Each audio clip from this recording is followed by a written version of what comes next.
First of all, the studio that Anderson opened in 1866 was close to his home.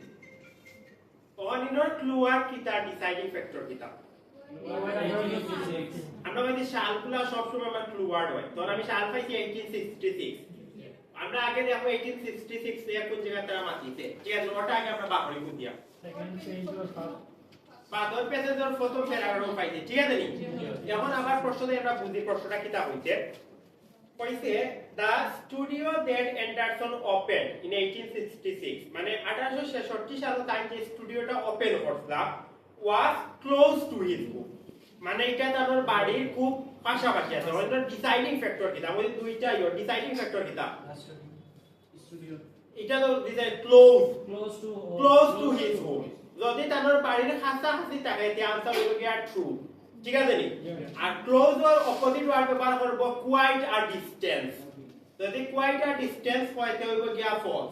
যদি হয় fur away close মানে কাছাকাছি আর fur away মানে দূরে ঠিক আছে নি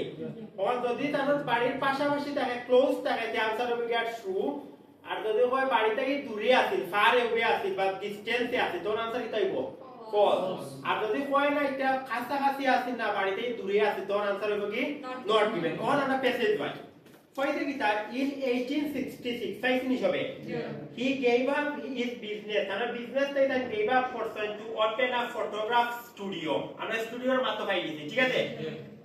Advertising himself as a portrait and landscape photographer. Pade kita is from about 1870. On arakta ইয়ার গেছে কিনা নি? So এই লাইনো তার স্টুডিও একটা বাড়ির কাছে আছে বা দূরে আছে তাহলে কিছু মাতিতে নেই। তোর আনসার কি দাইবো নট গিভেন বুঝছেন সবে এলাই হইছে দুইটা জিনিস একটা হইলো ক্লুয়ার্ড বা ক্লুয়ার্ডগুলোর নাম হয় কোনো কিছুর পার্সেন্টেজ হয় ঠিক আছে আর ডিসাইডিং ফ্যাক্টরগুলো হইতে পারে যেমন ক্লোজ হইতে পারে ওনলি রেয়ারলি